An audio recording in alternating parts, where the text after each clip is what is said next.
Well, greetings everyone, and welcome to another episode of Healing Ties 2.0, featured on the Whole Care Network and on UK Health Radio, the world's #1 talk health radio. I'm your host and presenter, Christopher McClellan. You just might know me as the Bowtie Guy. On this episode of Healing Ties 2.0, we visit with author and international speaker Sue Ryan. For more than 35 years, Sue has been in roles of caregiving for supporting of family members and loved ones. Through her personal experience, Sue has moved from being frustrated, overwhelmed, and yes, sometimes frightened, to confident and balanced while navigating the transitions of work, life, and caregiving. I simply loved my conversation with Sue, and I know you will too.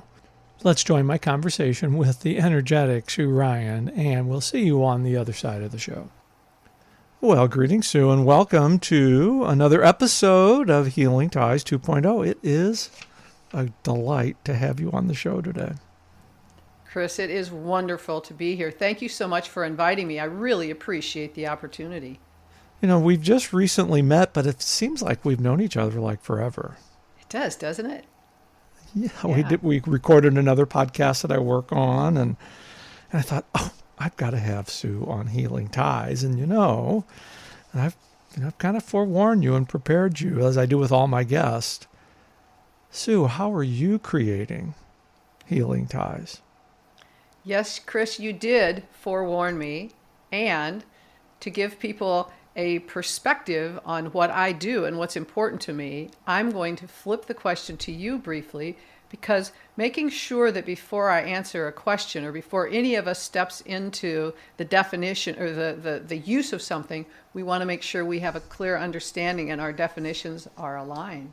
And so what I will do is return the favor to you and ask you, help me understand your definition of healing ties so that when I respond to the community, I'm sharing based on us being clearly in alignment. Well, it's the first time I've had the question redirected at me, so I will oblige, because it is a fair question, and I think in the Cliff Note version of how I'm creating Healing Ties, it's giving back to not just the caregiving community, but to the community as a whole, about stories, resources, validation through our caregiving experiences, because that's where I feel that I best fit in this vast network of caregivers, is sharing stories, so that caregivers that are coming after us have those things that we didn't have while we were in the midst of caregiving: validation, resources, and respite. And I create Healing Ties by doing podcasts like you, because Healing Ties also means a little bit, beyond caregiving. How do we care? How do we care for ourselves, our community, our family? How do we heal? And how do we ask that broader question about how are we interacting as a community? How are we creating healing environments so that everybody can prosper? And I do it through story sharing. That just fills my heart. Thank you so very much. And part of what makes me feel great about it is the alignment that we have with that. And the fact that as we have this conversation, people are going to understand why we are saying and doing the things that we do. I'm really called to do what your definition of healing ties is, because for more than 35 years, I've been in roles of non-professional, some people call it unpaid, some people call it family caregiving. It wasn't what I grew up doing. It wasn't my professional career. It wasn't what I ever thought it would be. And I'm a person of faith, and so I believe there are no coincidences. It was brought to be part of my life experience. And rather than say, oh, woe is me, why is that? It's like, oh, why is that? And explore it. And then also be able to take the experiences that for me in the beginning, when I started in my first role of caregiving support, there was no internet. The Yellow Pages didn't have things on it. People certainly didn't talk about their personal family lives with other people, especially not strangers. There weren't things in the library, and the doctors didn't really have information on it. So I often felt like I was on what I call an emotional roller coaster and blindfolded. I didn't know what I didn't know. My rational mind is trying to help, and things would work one day and not work the other day.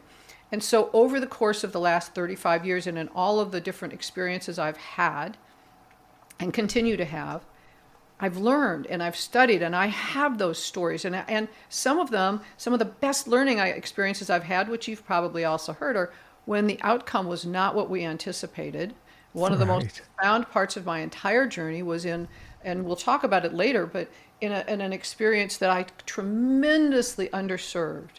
And yet what I want people to be able to do, and where my healing ties part comes, is I have a very positive, supportive perspective on caregiving, and even in the most challenging of moments, and through the stories I tell and through the experiences I have, that's what I model for other people so that they can see it. Because if we can see it in someone else, we can experience it in our lives. And I want other people to be able to see that it can happen so that they can experience it in their lives. And that's part of what I do. The other part of me is I'm a teacher. I teach them how to do it. I model it for them so they can see it, and then they have the chance to step into it. So that's my healing ties. Well, we are aligned, and I just have been so looking forward to this conversation with you. And there's so many directions that I could go with you, but would love for you to talk a little bit about your personal caregiving experience so our listeners can get in touch with that as well. Sure. As I mentioned, my first caregiving experience was when I was in my 20s, and it happened actually with my next door neighbors. I was in a role of professionally of enterprise application software sales, and loved that experience. And my neighbors would enjoy taking me to the airport sometimes because I frequently flew out, and they just loved that. They wanted to be my quote unquote limo drivers, and we loved each other. And while I've protected the names, I've changed the names, but Bob and Mary. And Mary started experiencing symptoms of things that just didn't seem quite right. And so our neighborhood community, who loved Bob and Mary so much, kept leaning in to try to help. And we would use our logical minds to figure something out. And the sweetest person. And for example, one night she got up to go to the bathroom, thought it was Thanksgiving morning, went into the kitchen to turn the oven on to preheat the oven for the Thanksgiving turkey. And generationally, the generation they were in, they used to keep their bread and chips and things in the oven to keep them fresh. And so Bob wakes up to the smell of melting plastic and things like that. So my first caregiving experience was what I had said. There's no internet, there are no answers. Our logical minds are trying to do things.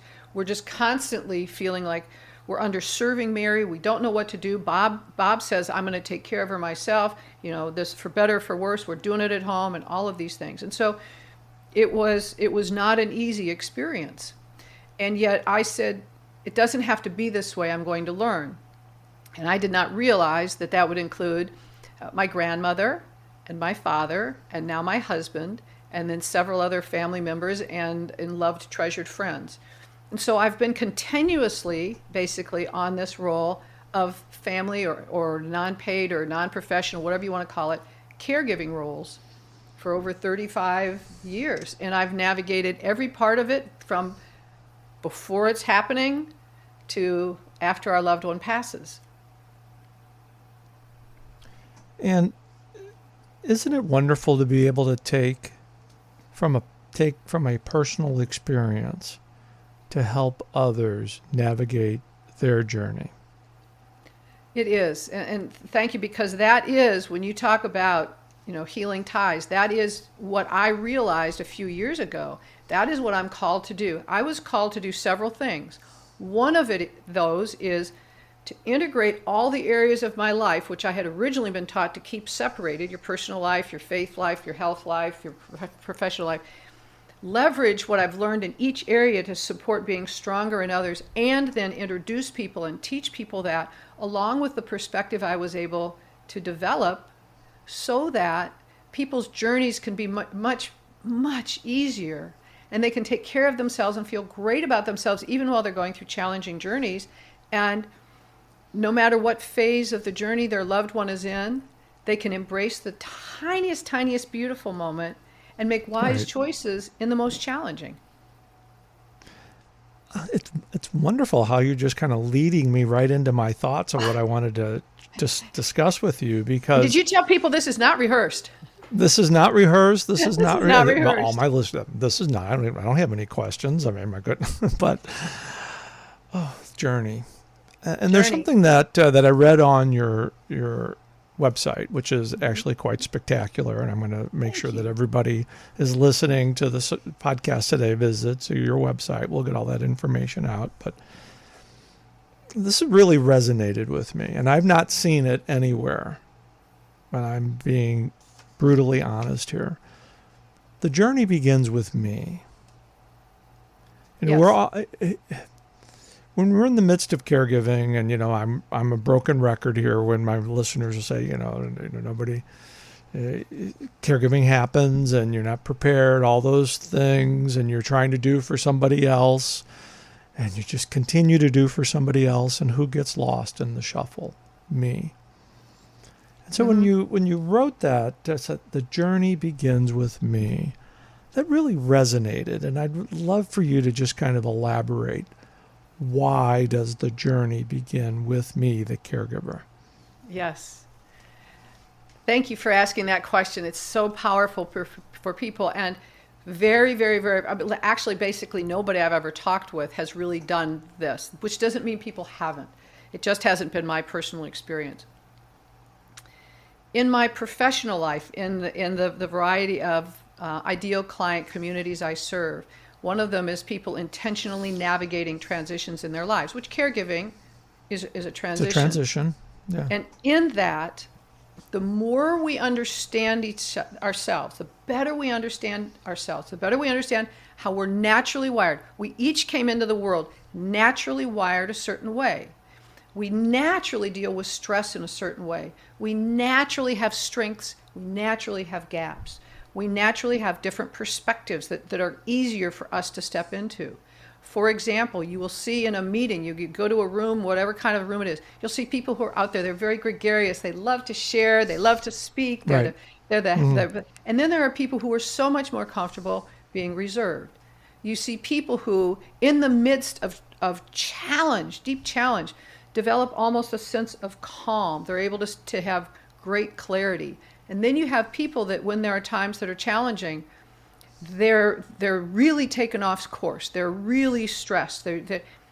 So when I say the journey begins with me, it's giving ourselves permission to be who we really are meant to be, who we were created to be, and to have clarity on what that is, so that whether we're in a time of challenging, I call it like in a dementia moment with our loved one, or where our loved one is having a significant physical experience, no matter what it is, or where Right. we're sitting there and they're able to just barely move their finger, but they are, that we understand ourselves. And the other part I use on that with giving ourselves permission is when we understand how we're naturally wired and when we understand our perspective on the world, and we're able to explore our beliefs and our values and our purpose and get them updated and get them current so they serve us, then they won't sabotage us in our caregiving journey, and it makes it easier for us to give ourselves permission to be who we are and permission to be who we're not.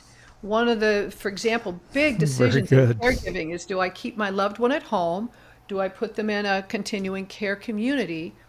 And personalities tend to come into that a lot, and our sense of obligation. Well, when we understand our personalities, we understand who we are, if we know we're not best qualified for that, then we're able to answer that. So that also gets into self-care. So there's so many pieces where when we begin our journey, understanding who we are and having permission to be that, the conversations we have, the experiences we have, the team we create, all of those things, the experiences we have when we're fully present with our loved one are so much easier to step into. I like to say when we realize that our caregiving cape is limited and that we can't snap it and everything just fixes itself, then we have a little bit better handle and acceptance about really what our abilities and capabilities are, and it's a tad bit easier to reach out for Reach help. out for help. And I would say, when we know what they are, we can go through the closet and look at all the capes and find the one that fits. I I like that. Especially since I've just lost 35 pounds, so I have a different size cape right now. So There you go. You can go put on the cape. Well, and then, I for put on the example, smaller. I can go put on the smaller version. I like yeah, that. So you can put on a smaller version. I'm putting on a cape now after 35 years that I certainly would not have been able to have put on in my first, several years. exactly, because it's a learn as you go experience, Yes. and you take from that experience, and hopefully we learn, and then we share, and then we improve. Well, to your point, since I led you into something, I'll lead you into something. One of the things I talk with my community about with my coaching clients when we're talking about understanding our personalities. So our personalities are formed when we're like around the ages of around 7 or 8. By that, or from their childhood of like around 7 or 8. And our beliefs and our values and things like that, they all kind of get molded in that early time frame, and then off we go. They become highly unconscious to us. So it's like they're running our lives because we're not really thinking about them. We've gone to the next thing, like discernment and things like that. Well, I use the picture of people with pants that are too short for them. When I was 7 years old, I wore pants of a certain size, and I've outgrown those pants. So why would I think that the traits of my personality that I've been living, the beliefs that I gained when I was there, that are either ones that say that I shouldn't or couldn't do something, or that strengthen me, and my values, that none of those would have wanted to have been refined or updated or said, oh yeah, I don't need you anymore, from the time we were that age. Let's step into, and this is again why the reason of the journey begins with me, step into who we are today and live from that space. Put on the cape that fits. It's called stepping into your comfort zone. It's called stepping. Beautiful, Chris. Stepping into your, you know what? You ought to speak on that. Well, I would like to speak on that with you. Well, let's do it. I think we could do a tag team presentation on that. I like that.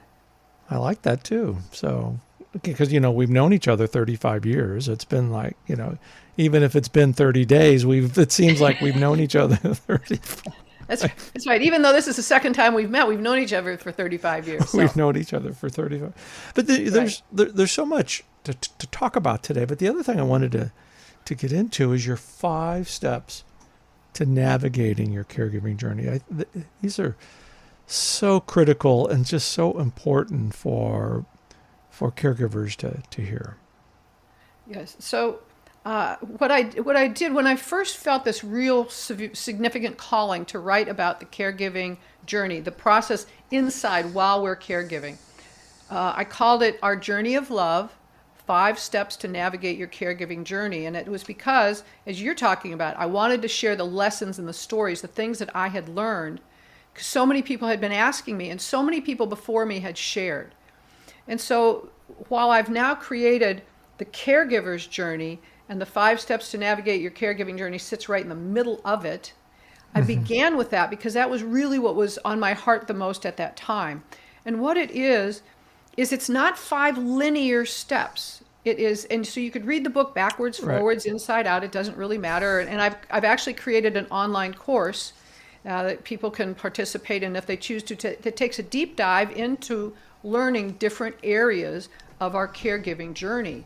One of the areas that I talk a lot about, and it gets to being able to do it better when the journey begins with me, where we understand ourselves, is the different roles of caregiving support. For example, my husband is now in the advanced stages of Alzheimer's disease. Well, I have been, from the very beginning, I've been his primary caregiver. And in the beginning, I was his primary caregiver along with his physician. So I had the role of primary caregiver, and then I had care partner with the physician. As his diagnosis has progressed, it has been appropriate for me to bring other people in to support and create the caregiving team. And when I have an understanding of what that is, then it's easier for me to know, how do I support them having their best experience caring for my husband. How do I put my husband in the best place, or our care receiver? We'll say the care receiver. How do I put the care receiver in the best place to have the best Right. experience? And what are the things that are my responsibility? How do I navigate that? And it shifts based on the roles. So one of the things I focus on is the roles of caregiving support. Something else I talk about, which I just modeled when we got started, one of the things I've seen so much in caregiving is that we use labels. That because for most of us, now there are people who, and God bless these people, the people who have said, I want to be a certified nursing assistant. I want to be a nurse. I want to be a hospice nurse. I want to have these roles. There are people who have stepped into it because that's their passion. Well, that was not me. So all of a sudden, one day, flip a switch, you're a patient, I'm a caregiver. Like, here's this whole big thing. Well, what's caregiver? It's all this. It's all this. And you got married and you're, for better or worse, all this. It's like, whoa. So it's as we go into there, part of it's the rules, but then it's people say, well, the disease, oh, this horrible, dreadful, debilitating disease. And just as we were taught as children to respect people of authority, to respect people who are more knowledgeable, it's easy for us to take on their label of the disease because they're an expert. And so then that's the lens through which we see the disease, and we never look at what's going on. And the other one is three of the worst, shouldn't say worst, the three of the most misapplied words in our lives. These three words prevent us from having the correct emotion, which prevents us from having the best experience, which just prevents us from having the outcome that's really going to serve ourselves and others. And these three words, guilt, worry, and sorry.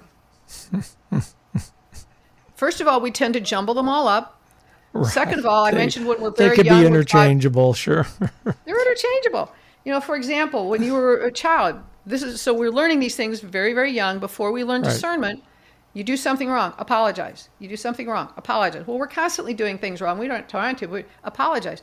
We grow up saying, I'm sorry for things that we haven't had any responsibility for. But how many times has anybody gone to the dictionary and looked up the definition of the word sorry? Sorry is apologizing for something you have responsibility for. And so people start saying, I'm sorry, which means they're taking on, it doesn't seem like it's a big deal, but it really is. You're taking on responsibility for that experience, part of you. And the other thing is, you're underserving the experience. If somebody comes to you and says, I've received a diagnosis of cancer. Oh, I'm sorry. Okay, so you've checked off the box that you've had a reaction, a response, and they've said what it is. Well, it doesn't allow you to step into how do I serve them? How do I support them? How do I serve them? How do I, right. How can I really help them? What are the ways to do it? I'm sorry. Why are you apologizing for something you had nothing to do with? How about something, and you do it with whatever thing is explained to you, but tell me how you're feeling. Where can I be supporting you? Could I give you rides to your treatments? Could I pick things up? Or are there people? What things can I be doing to supporting you? And how would you like to have support? Wouldn't that be a much better experience? Okay, so I'll go through the other one. We won't do all three of them. But the other one, because this is the other one that's like, seriously? Okay, guilt. Somebody invites you to go to lunch and your husband is sitting there and he's got a diagnosis. Well, I'd love to go to lunch, but I'd feel so guilty leaving him, and I can't leave him because, well, if I leave him, then he's here by himself, and I'm going out and having a good time, and I can't have a good time if he's doing that, and I feel really guilty. No, I'm not going to do it. And I'm the only caregiver that can take care of him. I can't leave him by who. I can't do that. Do it. And it's a burden, and it's a weight, and then resentments are unmet expectations. So oh my goodness gracious, Saint Ignatius! Isn't that is off the exactly. You're building a resentment, whether you know it or not, because you're preventing yourself from self-care, from doing things we're meant to thrive in our lives. So you're using the wrong emotion for that. Now, perhaps flip it. Someone invites you to lunch. You would love to go to lunch. Your husband has a diagnosis, and there's not currently someone to care for him. The conversation you have is, oh my gracious, I would love to have lunch with you. The things I need to work out, and perhaps we could try to figure this out together. I'd love to have somebody be able to be here with my husband I don't prefer that he's alone, and I prefer that he be able to have some conversation so I'd have more peace of mind and I'd enjoy our experience more. Let's see how we make that happen, and then let's go and have a wonderful lunch together. So these are the kinds of things I talk about in the book. Well, I'm somewhat speechless because because it aligns so much with my thoughts as well. But I want to do something here. I've never done this before. Okay. On a show. But I want to do a quick role play, Okay. and it's going to be very similar to what we just talked about your steps here, and I'm going to be I'm going to be the person with the diagnosis, and then I'm going to be telling you that, so I was just diagnosed with esophagus cancer. I don't know what to do. Wow. Help me understand how you're feeling about that. That had to have just hit you out from left field. All of a sudden, you go to the doctor in the morning, and the day's a beautiful day, and you come out, and you're shell-shocked. You're looking around. You don't know what to do. Where are you right now? How are you feeling right now about that? I'm kind of shell-shocked. I had no idea. I mean, I knew I had some discomfort in my throat, but I had no idea something like this was there. What am I going to do? Chris, we're not very far apart. May I come sit with you? Could we sit down and just chat? Would you feel better if you weren't alone? Would it feel more comfortable if you could just, even though you're not really sure what to say or do right now, would it be better if you were just able to be with somebody? I would really like that. That's wonderful. I'll come and we'll just sit. We don't need to talk about anything, because you know what? Chris, here's one thing I'll let you know. You will never be alone. I'm not going to have all the answers. You don't have all the answers. But you know what? We're going to find them together, and we're going to find other people who can support us and give you the answers, and you will never be alone. Well, thank you for doing this, because one of the reasons, I'll get into the esophagus cancer question because that's what Richard had. But in our conversation earlier, we talked about I'm sorry. Mm-hmm. And 9 times out of 10, when somebody says that to another person, oh, I'm sorry. And then from there, you're kind of stuck. What do how do you move on? How do you, I'm sorry, what can I do for you? Or, I'm sorry that I'll give you the thing. I'll give you the thing that I talk about having permission. Right. One of the things I'm sorry does is when we don't know what to say or do, you say I'm sorry, and then you've checked the box that you've said something and you feel better. But you don't have to have the answer. You don't have to have the answer. Know the answers. Mm-hmm. What we want to do is now, here's the other thing. I am definitely not saying, because I know people who are they like, as we talk, you were behind the door when God handed out compassion. It's just not, part of your filter. You have other things, but that's not it. So for them, wanting to step in or sit with somebody or do that, that's not who they are. So when you say it to the authenticity of who you naturally are. For example, what I could have said is, hey, Chris, I'll bet you that it's going to be, you're going to be times when you're not going to be able to get to the grocery store. I'm not really sure how how all this journey stuff's going to navigate. You got my phone number. When I can go run an errand or do something for you, or if you need something, you just let me know. Just let me know. Even that, whatever it is. Okay? Now, there's another side of that, so I'll introduce you to one other part in the book if you'd like on the flip side of that. One of the things that was so helpful for me, because I recognize that different friends have different capacities in their roles of care, of wanting to support us, wanting to do something to help. And they're like, well, what can I help you? And I said, yeah. I said, you know what, here's the yes. Yes. Because for so many of us, I can do this all by myself. I don't need help. The sooner you get to, oh, yes, thank you very much. I'm in a season where I can use help, and then I can put that back on the shelf later.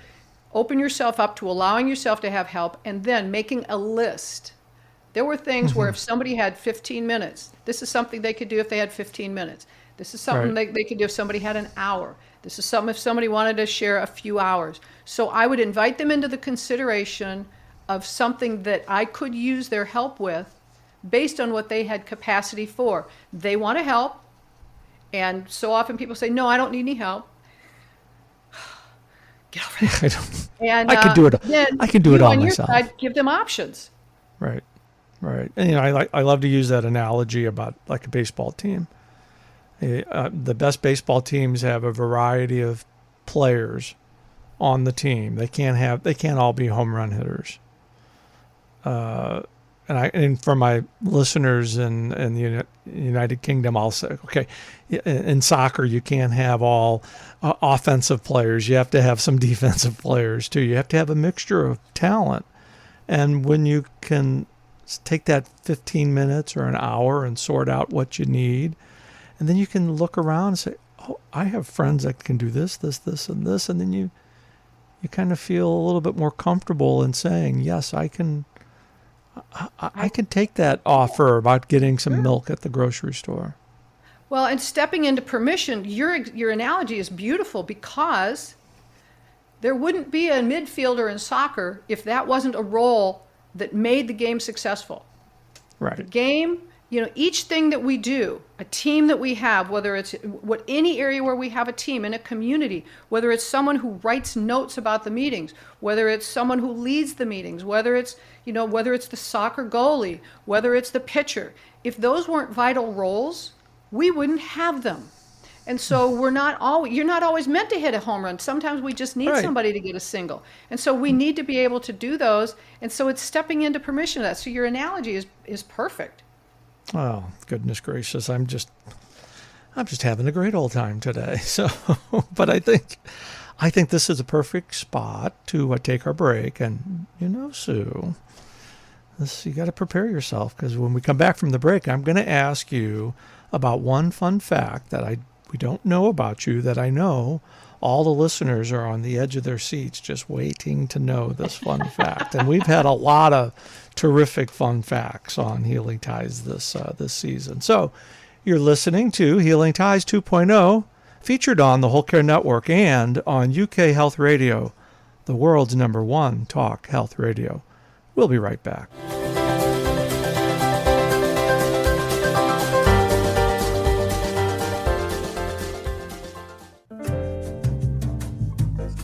Hey, it's Christopher McClellan. You just might know me as the Bowtie Guy on Healing Ties 2.0. On Healing Ties, we visit with people from all over the globe who share their stories, because it's through story sharing where diversity meets the road to collaborate in a common cause. And if you'd like to share your story on Healing Ties, email me direct at thebowtieguy@healingties.com. We would love to share your story to your health, happiness, and prosperity.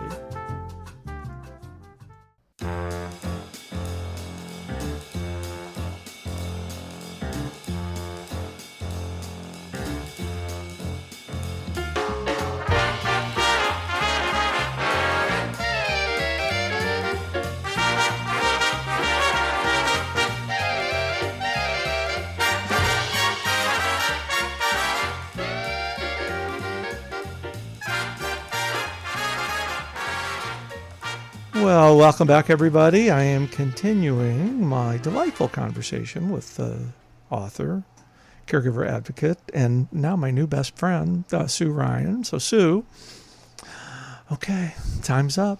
We need to know what is that fun fact about Sue Ryan that I'm on the edge of my seat, because I know it's going to be interesting. I just can feel it. Okay, I will go with one that is not as commonly known, although I did put it in my media kit. I enjoy doing things that are exploratory. For example, I've gone cliff diving, I've been bungee jumping, I've been skydiving, I've done a lot of things like that. And it's not for a danger kind of a thing. But I talk in my life about being present, being massive acceptance and radically present, being radically present in the moment. And one of the things when you have experiences like this is I can practice all the things up to where the moment of just like letting go is, but that's different for each one. I love to learn about myself in that brief instant when, for example, if you do cliff diving, when you just release yourself from the cliff. When I did the bungee jumping, when you release yourself from the platform. Or in skydiving, when you release yourself from the plane. You learn a lot about yourself in that moment that you hadn't. And so that's been something that I've enjoyed doing joyfully. So I'm getting a picture of this. You know, the trajectory of jumping out of the plane, or that's got to be adrenaline. Okay, so interestingly,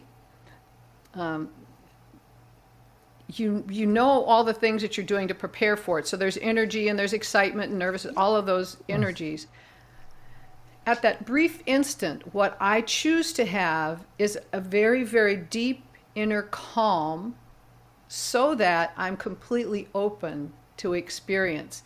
And then once I'm out, I can experience something else. But what I really want to do in that just brief moment, because in these moments, because I've studied and things like that, I don't have any fear. I don't have an emotion that's holding me back. It's just the letting go and seeing who I am when I let go. That inner calm. I really like that. And then I start doing things like giggling. You know, I showed horses for many, many years, and one of the ones that I did was called cutting, where you separate a cow from the herd. And I loved it so much. You know, it's all these big cowboys and everything, and I'm out there doing that. It's just, you know, and I'm giggling. The judges had no idea what to do, but I was having so much fun. I couldn't keep my joy inside. So yeah, I do a lot of that, and I was doing that when I was skydiving, and the guide was kind of like, "What?" You know. So now there is an important tip for everybody: don't keep your joy inside. No. Celebrate it. Yeah, it's meant Wow. it's meant to come out. Yeah, there's another important topic I'd like to discuss with you as we move forward here, and it just really hit home with me, and I think it's real appropriate as we're in our second segment here. The grace of grief. And my listeners have heard me say this, and I'm not sure we talked about it before, but I'm just a real big proponent that there's two very common aspects to caregiving. There's a beginning and there's an end, and we're not prepared for either one of these life-changing events. And when I read this, The Grace of Grief, it takes a while to get there, but there is grace in grief. Yes. The reason that I created the grace of grief is that we would not have an emotion if we weren't meant to experience it. We were just talking about joy, okay? Right. The beauty of the experience of joy. Well, if you have joy and you have it clouded over by fear and anger and all these other emotions, then you're not really purely experiencing joy. The same thing in the caregiving, other parts of the caregiving experience.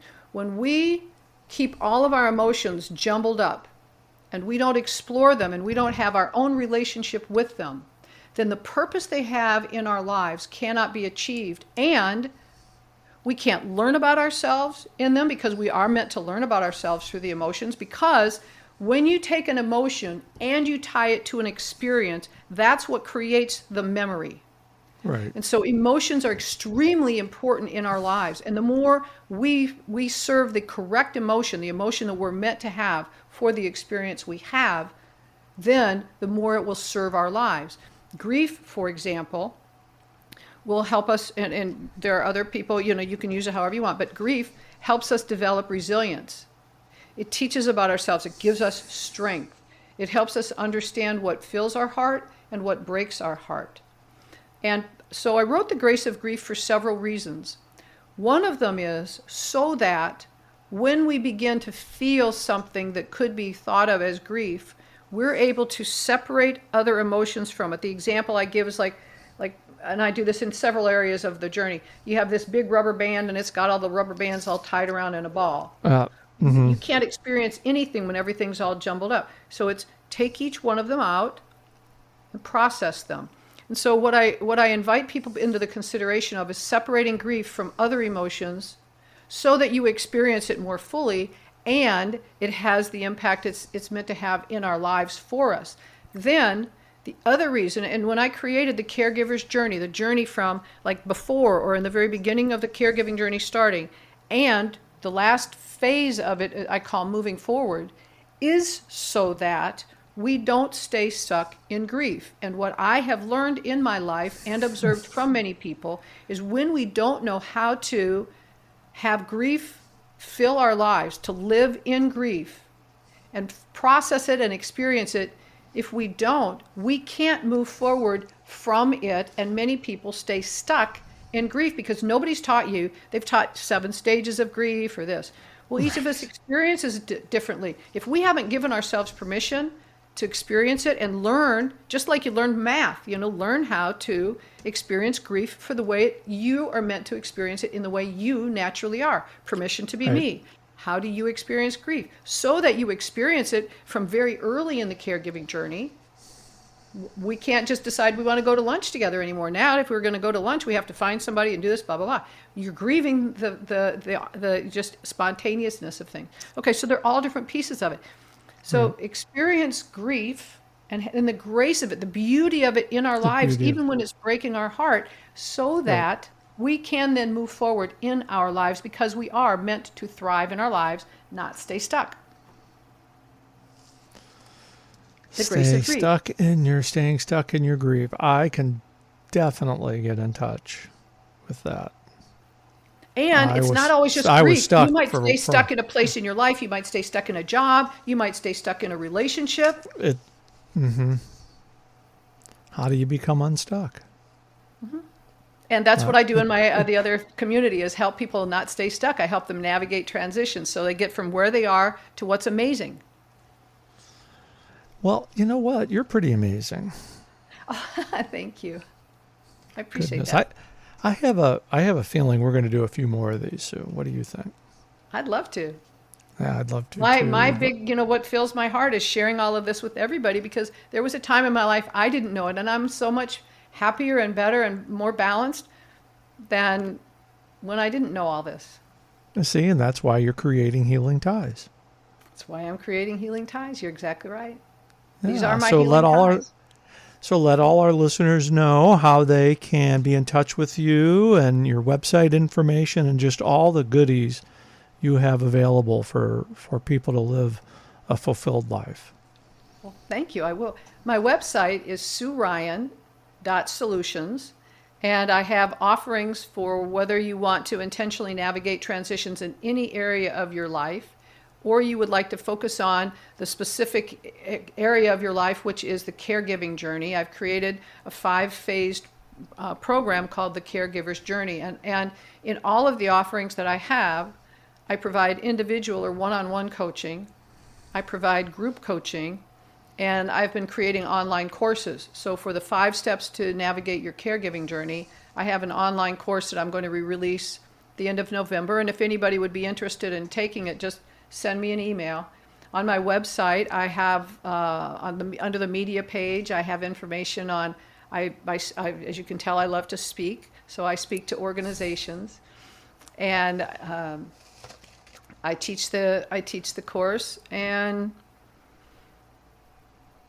I do workshops. And you do workshops. I do customized workshops. So so it's all different ways for people to connect to their experience. And you're an awesome podcast guest as well. Thank you very much. I'm also in the process of writing several other books. I've written several, and now I'm in the process of a few more. So, well, I'm just gonna remind you of one thing. Make sure you take some time for yourself because the community of caregivers needs your energy. It is just a delight to visit with you today. Thanks so much for doing this, Sue. Well, thank you. It's a gift from my heart. I appreciate it, and it's wonderful to meet you, Chris, again for our second time. So by the time we get together a third time, will we have known each other 60 years? I think so. I like that. Well, have a beautifully blessed rest of your day. And I'll leave everybody with one thing. One of the ways you can start this journey on for yourselves is to become unquenchably curious, because so much of what we do is highly unconscious to us. Just go back to like when you were a very young child. Start asking questions. Become unquenchably curious. Do things differently. If you brush your teeth with your right hand, use your left hand. If your morning routine is A, B, C, D, E, shift it up. Just start becoming aware of what you're doing. And when you're in your caregiving experience, whatever experience you're in, be focused fully. I talk a lot about massive acceptance and radical presence. Accept exactly where you are without any judgment. Stay radically present in the moment and see what the moment brings to you. Stay radically present in the moment, and I have thoroughly enjoyed this time with you, Sue. Thank you. Bye, everybody. I feel very fortunate to have the opportunity to visit with people like Sue Ryan. Sue is an inspiration, and while transitions in life can be hard, it's wonderful to know there are people like Sue out there who can help guide us on our journey. And I want to thank you for joining us today for this episode of Healing Ties. And just like Sue, if you'd like to share your story on Healing Ties, email me direct at thebowtieguy@healingties.com. We would love to share your story on Healing Ties. As you know, I'm your host and presenter, Christopher McClellan. I've created a life to love after caregiving ends by being with awesome people like you. We'll see you for another episode of Healing Ties real soon. And be sure to subscribe to Healing Ties wherever you listen to your favorite podcast. Take care. Bye for now.